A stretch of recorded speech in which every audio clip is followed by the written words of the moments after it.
Saludos amigas, amigos de Alcarrizos Digital. Nuevamente con ustedes Ramón Encarnación con el podcast de la hora. A nadie en su sano juicio podría caberle en la cabeza pensar que el veterano periodista Juan Bolívar Díaz podría estar del lado del Partido de la Liberación Dominicana y mucho menos en estos momentos. Desde muy joven y desde sus inicios como periodista, Juan Bolívar Díaz siempre ha estado del lado de los mejores intereses del país, llegando al punto de enfrentar al presidente Balaguer en aquellos oscuros 12 años de sus primeros gobiernos. Por considerarlo de interés para nuestros suscriptores, a continuación les presentamos su más reciente artículo en el que el periodista de Marras expone las razones por las que él entiende que en estas condiciones no será posible que pueda haber elecciones ahora en mayo próximo en el país debido a los problemas que se han presentado en el país por el coronavirus. Citamos a Juan Bolívar. Los enormes desafíos que representa para el país el progresivo avance de la pandemia mundial del COVID-19 que ya paraliza casi todas las actividades y amenaza prolongarse por meses, obliga a un gobierno ya desgastado por el final de su periodo a fomentar una amplia unidad nacional para reducir el costo de la salubridad y la desestabilidad económica. Continúa diciendo el periodista, las perspectivas indican que las elecciones no podrán celebrarse en mayo, pero debe esperarse un poco para ver por cuánto tiempo han de ser aplazadas, para lo cual será imprescindible un amplio consenso entre las fuerzas políticas y sociales desafiadas a privilegiar el supremo interés nacional, incluso para el nuevo periodo gubernamental. Sigue diciendo, incertidumbre histórica. La pandemia del coronavirus constituye un sacudimiento mundial sin precedente, no solo por su dimensión en la salubridad y el costo en vidas humanas, sino también por el desguañangue que dejará en la economía globalizada, desestabilizando hasta países desarrollados, dejando desolación humana y mayores niveles de pobreza. Que al día de ayer Estados Unidos ya lideraba el mundo en cantidad de personas infectadas por el virus, superando a China, donde primero apareció, con España, Italia encabezando el número de víctimas, es decir, 4.158 y 7.503. La Unión Europea en profunda crisis humanitaria y de parálisis casi total, debería ser suficiente aviso para que en la República Dominicana se entienda la dimensión de las amenazas. Irónicamente, han sido los países donde primero se difundió el COVID-19 los que han tenido éxito en contenerlo, mientras la pandemia avanza incontenible, poniendo de rodillas hasta a las mayores economías occidentales, como la de Estados Unidos, donde se está aprobando un salvataje económico histórico de 2.2 billones de dólares. Los costos en vidas humanas y salubridad general, así como económicos, son incuantificables, hablándose de cifras que estremecen y causan pánico universal. Este mundo de tantos avances tecnológicos y científicos con expansión cósmica de repente es sacudido y desestabilizado por un virus, como si la naturaleza estuviera pasando factura por la inmensa depredación del planeta y por las insostenibles concentraciones de la riqueza que afianzan la exclusión y la pobreza y hasta advierten el estado de bienestar labrado tras la catástrofe de la Segunda Guerra Mundial.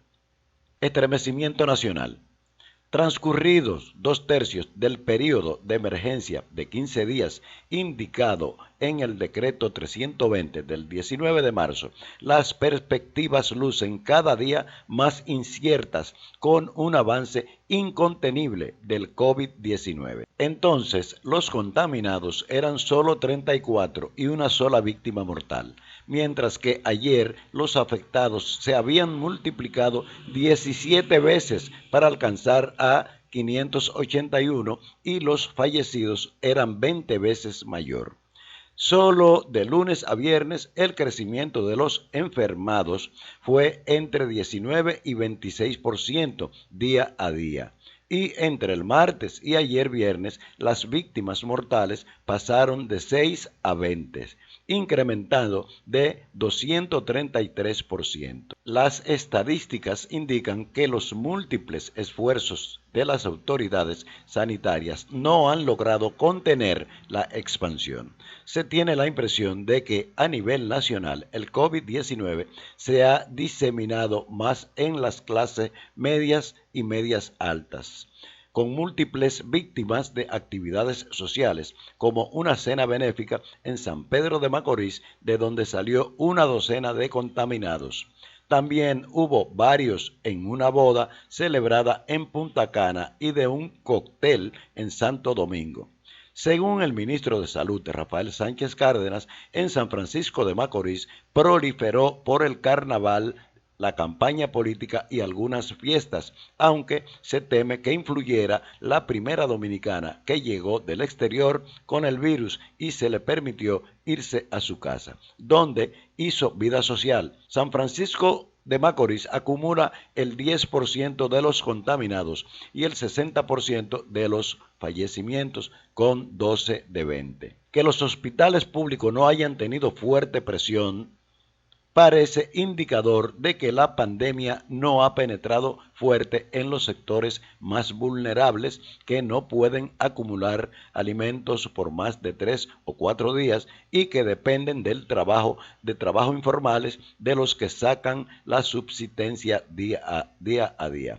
Son los que tendrían mayores dificultades para una cuarentena total que podría ser necesaria. Desestabilidad económica, sigue diciendo el periodista. Las perspectivas ya apuntan a que el país quedará desestabilizado económicamente por la caída de la producción, de las exportaciones a mercados contraídos y en recesión, y sobre todo por la reducción del turismo y las remesas que el año pasado generaron 7.500 millones y 7.087 millones de dólares. Respectivamente, nadie puede predecir cuánto tiempo tomará una significativa reactivación del turismo internacional, pero pocos creen que ocurrirá este año. Con la contracción en Estados Unidos y la reducción del empleo que solo esta semana implicó allí 3.280.000 puestos, las remesas tendrían fuerte caída, más aún con la situación de España e Italia, otros importantes refugios de la diáspora dominicana. Otra actividad económica en grave dificultad será la de las zonas francas.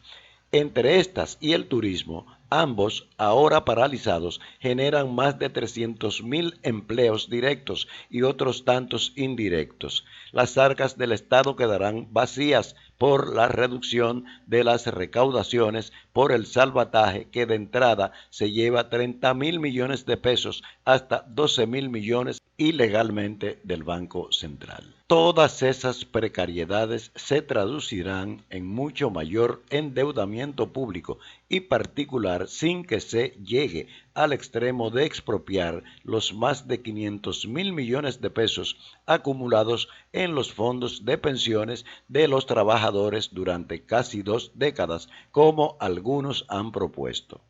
Se configura un panorama nada halagüeño para el nuevo gobierno de iniciarse en agosto, sobre el que ya pendía la necesidad de una profunda reforma fiscal. La prioridad nacional, sigue explicando el periodista. Las perspectivas del COVID-19 y la de la economía justifican la propuesta del principal candidato presidencial opositor, Luis Abinader, de unir todas las voluntades nacionales para enfrentar la grave crisis, la cual ha recibido respaldo en otros sectores políticos y en los ámbitos sociales y de opinión pública. De hecho, Luis Abinader como Leonel Fernández y Guillermo Moreno, también candidatos presidenciales y organizaciones profesionales y sociales, han estado por delante del gobierno, no solo en el reclamo de la unidad nacional, sino que también pidiendo inversión en las pruebas para detectar a tiempo el virus, en mayores controles y en la asistencia a cientos de miles de empleados suspendidos y a los más de 2 millones de trabajadores informales. Señores, es bueno que sepamos, al menos aquí en Alcarrizos Digital, y Ramón Encarnación, quien les habla, que hemos sido abanderados hasta el momento de que se celebren los comicios en mayo próximo. Ahora bien, hay que entender la situación. En estas condiciones no es posible que haya elecciones el próximo 17 de mayo. No es posible, lamentablemente. Porque a menos de que no haya, digamos, que la expansión del virus haya sido controlado totalmente, la gente no va a salir a votar. No es verdad que con esos fallecimientos que ha habido en el exterior, Italia, España, Estados Unidos y otros países, no es verdad que la gente va a tener la confianza de no ser infectado en una fila que usted no sabe quién es que tiene el virus ya porque haya sido contagiado y que no presente síntomas, porque de todo se está viendo. Ahora les toca a usted hacer su comentario.